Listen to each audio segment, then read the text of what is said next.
Long-standing traditions exist for a reason. Even the sometimes Byzantine rules surrounding capital punishment made sense within historical context, no matter how cruel and unusual they might seem today. Here, for the morbidly curious, are a few brutal examples.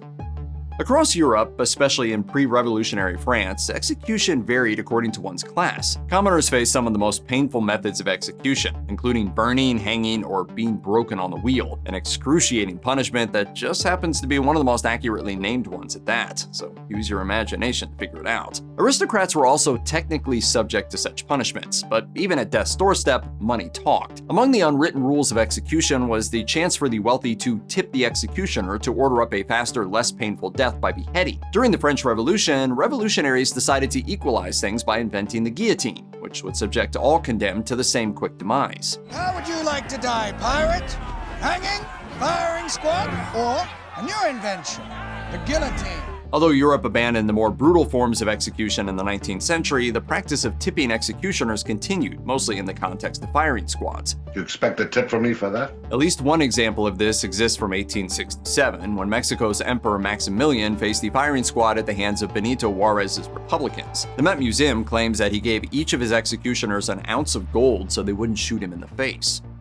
Despite their predilection for cruel and unusual punishment, medieval and Renaissance societies tried to blunt the impact of the death penalty by turning it into a more humane Christianized ritual. This involved getting the executioner and the condemned together for a last drink and a plea for forgiveness. Thanks. Sorry I killed you. Historian Joel Harrington's book, The Faithful Executioner, illustrates the elaborate ritual that developed around the death penalty. The condemned man's last days weren't very different from those of a modern-day death row inmate. He could visit with family, receive spiritual comforts, and have a last meal, and maybe more importantly, a drink or three. But once it was time to die, his final meeting would be with the executioner, who walked into the condemned man's cell dressed in his best clothes. The executioner would ask the inmate's forgiveness for what he was about to do. They would then engage in small talk and share another drink or four, symbolically making peace before heading to the gallows. Generally, the more money one has, the more one gets away with, especially when it comes to crime.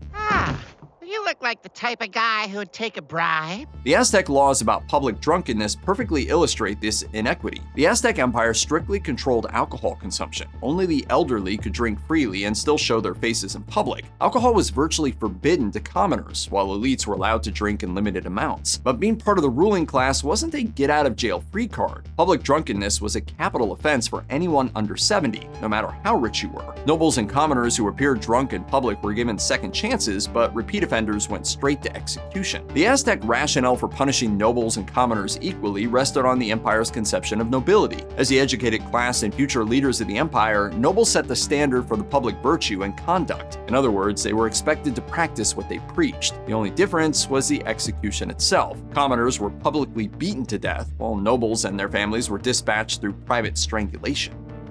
A functioning justice system ideally punishes wrongdoing rather than encouraging more of it. Among the Dakota people of the upper Midwest, however, their form of punishment was more akin to Game of Thrones. Most North American tribes, including the Dakota, didn't have written law codes. Justice was often meted out by elders or sorted out among the families of those involved in a dispute. Because of this system, feuds between Dakota families, particularly those involving murder, often got out of hand. After the initial murder occurred, custom dictated the aggrieved parties seek vengeance, which often resulted in a cycle of revenge killings, upping the body count and creating several more murders to avenge. Eventually, the elders would tire of the ceaseless killing and negotiate between the killers and victims' families. The murderer's family would agree to turn the accused over to the victim's family. If the original killer was already dead from a revenge killing, whoever did the most recent revenge killing was handed over to the victim's families instead. That family could then decide to kill him or set him free, but if one carried out the revenge, then they in turn became a candidate for execution. True Catch-22 if there ever was one.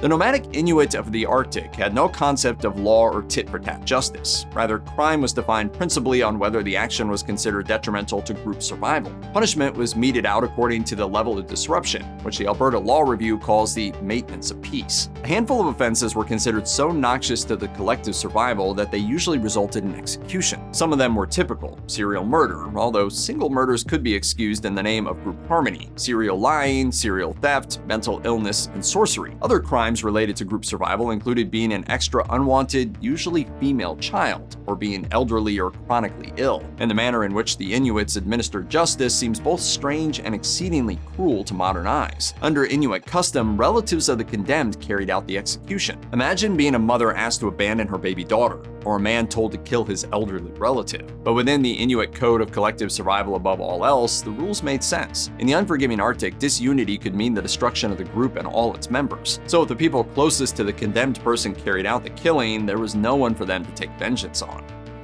In the United States, death row inmates are given notice of their execution well before it happens. Opponents of the death penalty argue that the long wait, usually while pleading for clemency, is psychological abuse. Japan, however, has solved this particular problem by making executions sudden and unexpected. Japanese executions are far different from those in the US. They're carried out by hangings, whereas in the US they're usually done with lethal injection or gas. In Japan, while one can appeal a capital sentence, the execution can be carried out even while a retrial is pending. Condemned prisoners in Japan usually learn their fate on the morning of their execution. So these three men would have been woken up this morning before dawn and told, "You are now going to your execution this morning." And that's the first they would have known of it. Their families only find out about the execution afterward via a Ministry of Justice press release.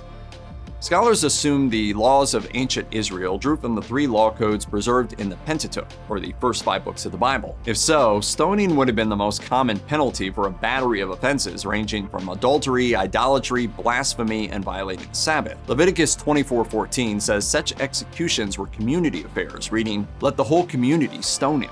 Stone, sir?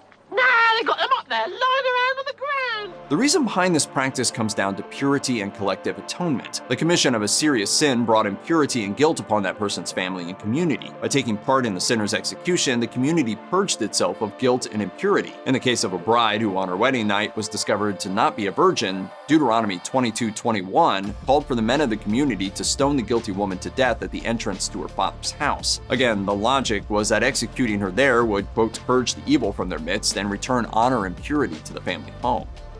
As the Reformation reached the Italian peninsula, the Republic of Venice faced a dilemma. They needed to enforce Catholicism without risking the Venetian reputation as a tolerant place for anyone, irrespective of religion, to do business. This was by necessity. The merchant republic's wealth depended in part on relations with Protestant Northern Europe, and the influential Jewish community was key in making and preserving commercial contacts and opportunities in the Muslim-ruled Eastern Mediterranean.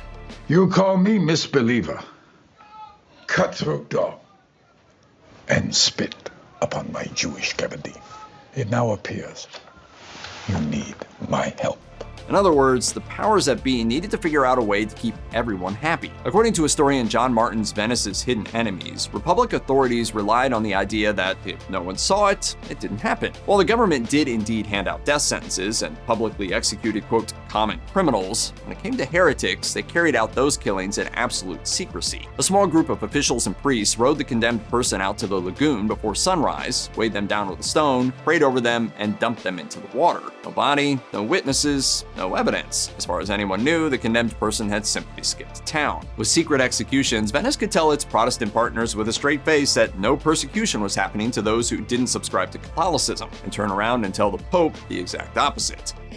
Back in the days of the Ottoman Empire, official executions of non-royals were ritualized. According to historian Godfrey Goodwin, writing in Smithsonian, executions were announced by the Sultan's head gardeners. The prisoner was summoned. Goodwin explains, he had to bite his lip through the courtesies of hospitality before at long last being handed a cup of sherbet. If it were white, he sighed with relief, but if it were red, he was in despair, because red was the color of death. Ottoman sherbet was a drink, not an ice cream, in case you're wondering how it was kept cold. Members of the elite Janissary Corps then executed the unfortunate man. Given that one political slip-up could earn the Sultan's wrath, Ottoman bureaucrats dreaded this ritual. For the highest-ranking officials, namely the Grand Vizier, there was a chance to escape the dreaded red sherbet. If the official could defeat his assigned gardener in a foot race, he would escape execution. Run for your life! This custom survived into the 19th century, with the last recorded instance being the victory of Grand Vizier Halil Pasha. This man, whose predecessor was executed 9 days into the job, won his race and a job as governor of Damascus. The Secret History of the Mongols, a 13th century biography of Genghis Khan, states that in his early days on the Mongolian steppe, he captured 2 chieftains who had betrayed their oaths to him. They gave themselves up and fully expected to meet a bloody end by having their throats slit. Instead, Genghis Khan had them suffocated to death. This method of execution seems like a glaring contradiction considering the usual Mongol modus operandi, leaving a bloody trail of death and destruction after sacking their way across the world. But it seems that although the Mongols were happy to shed blood when it came to common people, when it came to nobles, other rules applied. Al-Mu'tasim, the Caliph of Baghdad, got rolled up on a carpet and trampled to death by horses during the 1258 sack of Baghdad, which sounds terrible until you find out that another enemy was executed by having molten silver poured down his throat. The Mongols were superstitious about shedding noble blood and preferred to kill them through other unique ways, usually by trampling. It's unclear why the Mongols had this superstition. One possibility is that it gave royalty a noble death, although not necessarily a less painful one.